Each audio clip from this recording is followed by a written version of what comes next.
안녕하세요 여러분, 린입니다. 오늘은 애저 클라우드에서도 컴퓨트 리소스와 관련된 개념들을 살펴볼게요.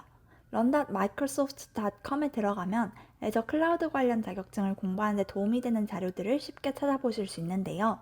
여러 자격증 중에서도 애저 펀더멘털스는 클라우드를 아직 잘은 모르지만 관심이 있거나 알 것 같은데 여전히 조금은 아리송한 분들이 전체 개념을 살펴보고 정리하기 좋아 보여요. 입문용이죠.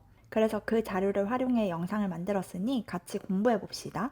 영상에서 많은 걸 다루려고 했지만 이 영상 시리즈만 보고 시험을 치기에는 아주 사소한 부분들은 놓칠 수도 있어요.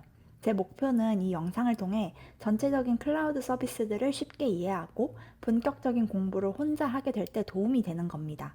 영상의 바탕이 되는 공부 자료는 learn.microsoft.com에서 로그인 없이도 자유롭게 확인하실 수 있어요. 또 공부를 한 후에도 복습자 영상을 봤을 때 빠르게 내용들이 정리되었으면 합니다. Azure Virtual Machine은 우리가 직접 어떤 서버를 사는 게 아니라 Azure 데이터 센터에 있는 서버 위에 내 전용 가상 컴퓨터를 하나 만들어서 쓰는 겁니다. 그리고 이렇게 만들 땐 가상 머신의 목적, 필요한 코어 개수, 메모리 크기, 디스크 유형, 네트워킹 설정을 고려해야 합니다. 그렇게 만들어지면 우리는 운영체제에 대한 관리 권한을 갖게 됩니다. 즉, 패치, 보안 설정, 소프트웨어 설치까지 직접 관리해야 하는 거죠. 그래서 IaaS에 해당합니다. 이때 이미지라는 개념이 나오는데요. 가상머신을 만들 때 사용하는 템플릿이라고 생각하시면 돼요. 이미지에는 운영체제와 드라이버, 이미 설치된 소프트웨어 등이 들어있죠. 여기서 잠깐, 드라이버란 운영체제와 하드웨어가 통신할 수 있게 도와주는 소프트웨어입니다.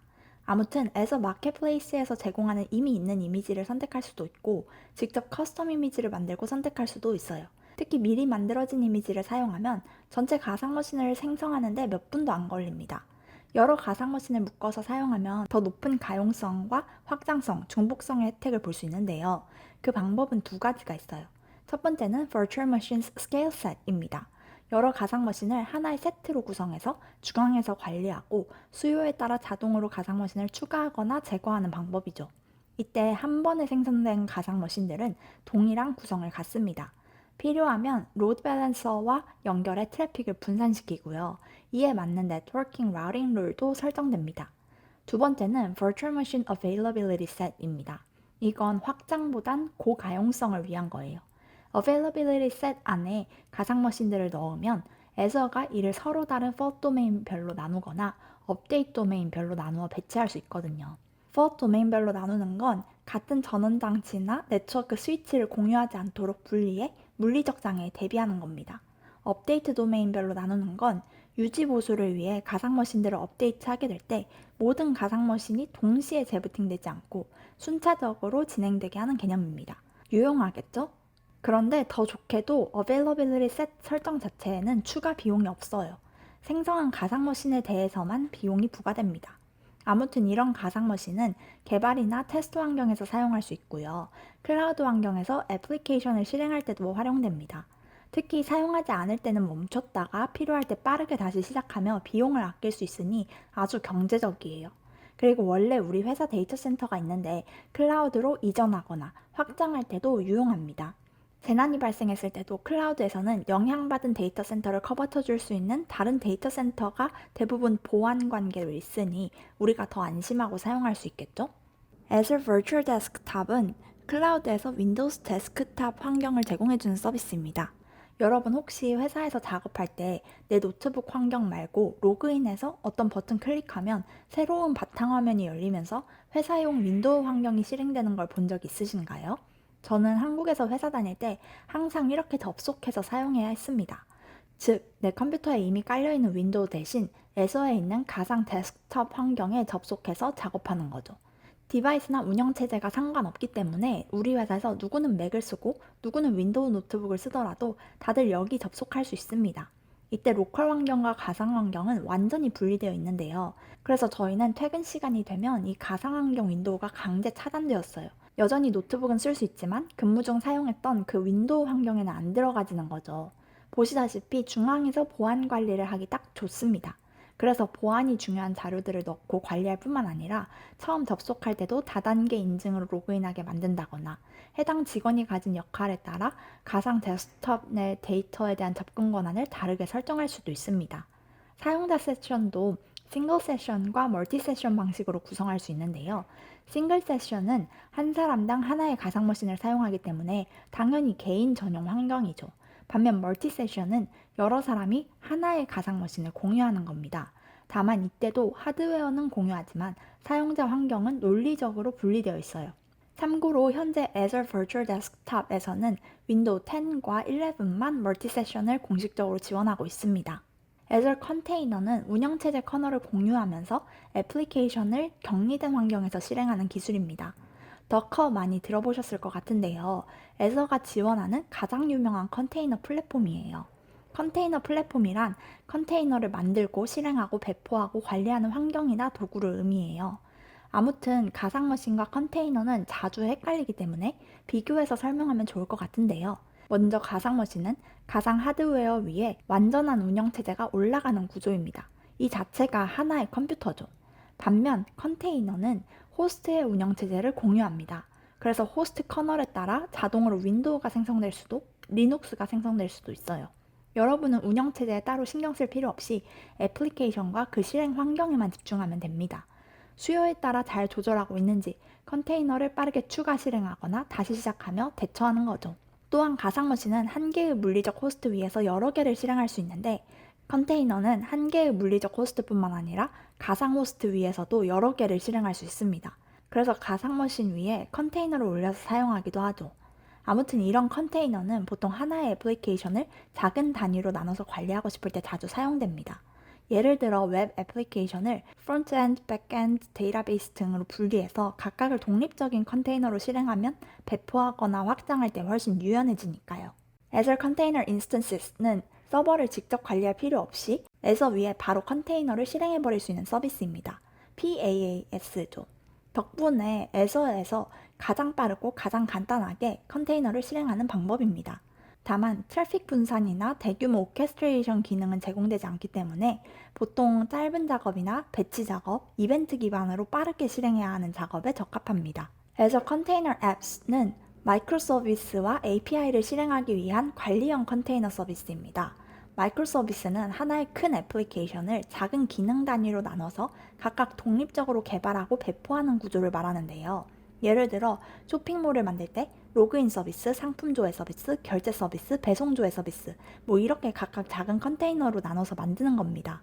그러면 ACA가 각각을 배포하고 실행하고 서로 통신할 수 있도록 연결해주는 플랫폼 역할을 하죠. API는 프로그램끼리 대화하는 통로라고 생각하면 되는데요. 예를 들어 사용자가 상품 조회 버튼을 누르면 프론트엔드, 즉 웹 화면이 백엔드 서버에 상품 목록 좀 줘봐 하고 요청하고 백엔드는 상품 조회 화면을 보여주겠죠. 이렇게 요청과 응답이 오가는 통로가 바로 API입니다. 이때 ACA는 각 서비스가 API를 통해 잘 통신할 수 있도록 도와줍니다. 아무튼 이미 설명해서 느껴지셨겠지만 컨테이너화된 애플리케이션은 보통 이렇게 기능 단위로 나누어져 있다 보니 상대적으로 사이즈가 작은 경향이 있습니다. 또한 개발 환경에서 만든 컨테이너 이미지를 그대로 운영 환경에서도 사용하기 때문에 개발할 땐 됐는데 운영해선 안 된다 하는 것과 같은 환경 차이로 인한 문제를 줄일 수 있죠.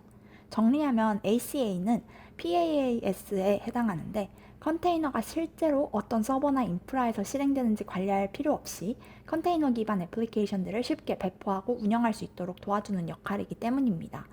또한 로드 밸런싱과 스케일링을 지원해주니 트래픽에 유연하게 대처합니다. 그래서 장기간 실행되어야 하는 애플리케이션이나 API 서비스, 여러 컨테이너들을 활용해야 하는 작업에 유용합니다. Azure Kubernetes Service는 컨테이너의 전체 라이프 사이클을 관리하는 컨테이너 오케스트레이션 서비스입니다. 즉 여러 개의 컨테이너를 대규모로 배포하고 운영해야 할 때 이를 자동으로 배치하고 확장하고 복구하고 업데이트할 수 있도록 도와주죠. 그래서 전체 관리를 훨씬 더 간단하고 효율적이게 해줍니다.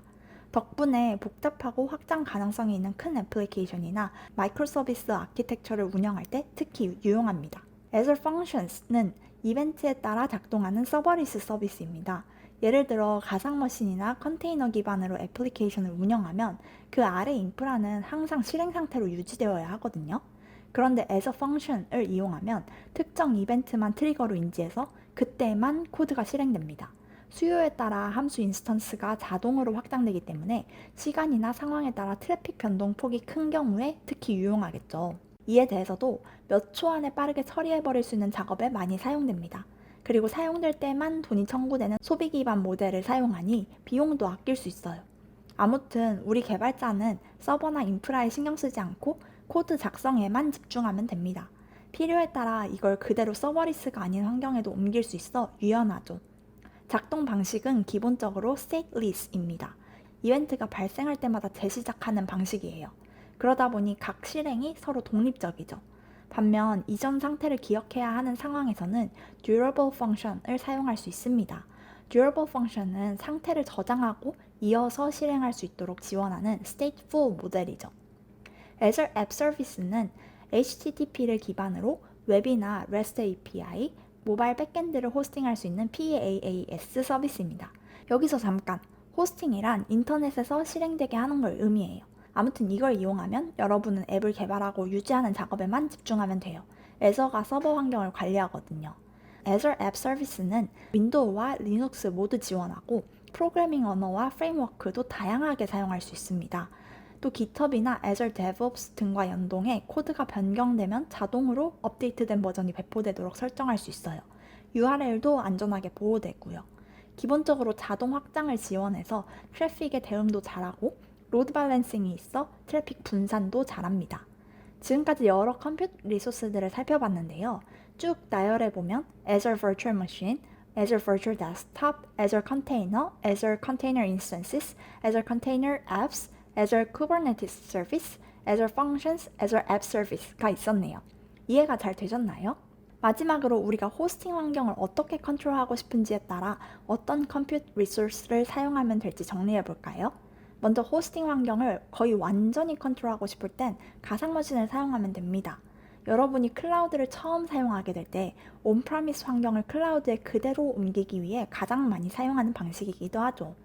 각 애플리케이션을 독립적인 호스팅 환경에서 실행하고 운영하고 싶을 땐 컨테이너를 사용하면 됩니다. 애플리케이션을 컨테이너 이미지로 패키징해 서로 영향을 주지 않게 분리할 수 있으니까요. 특히 마이크로 서비스가 필요한 작업에서 유용했죠. 마지막으로 웹이나 API, 모바일 백엔드 호스팅 환경을 애저가 알아서 다 해줬으면 좋겠다 싶을 땐 Azure App Service를 사용하면 됩니다. 우리는 호스팅 환경에 신경 쓰지 않고 앱 그 자체에만 집중하면 돼요. 그럼 오늘은 여기까지 알아보고 다음 영상에서 Azure Networking을 공부해 볼게요. 그럼 끝! 지금까지 시청해주셔서 감사합니다.